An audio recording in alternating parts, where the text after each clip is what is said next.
current Porsche 911 was the inspiration behind the design language of the new Panamera. The vehicle has an even more dynamic flyline and even borrows some specific design elements from the iconic sports car, such as the distinctive arches and the three-dimensional taillights.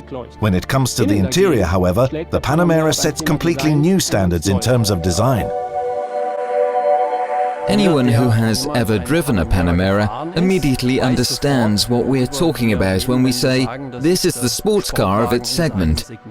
The challenge as a designer, of course, is to visualize this precisely, which brings us back to the proportions of the vehicle, ensuring the vehicle is the lowest and widest vehicle in its class.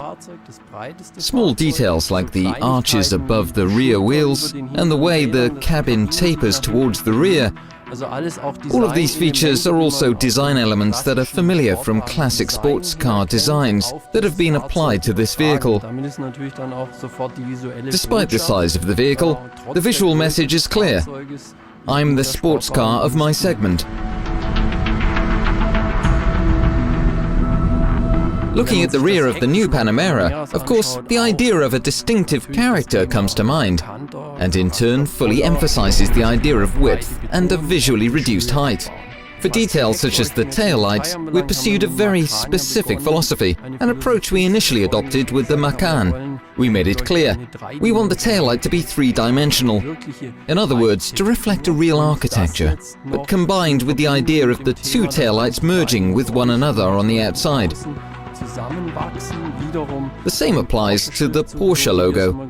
As we've always said, we want to give it a real home with a three-dimensional character. The key aspect here is how it appears at night, when so many vehicles generally lose their brand identity. In our case, however, it is immediately apparent. If I'm driving behind a car at night, I will immediately recognize that it's a Porsche.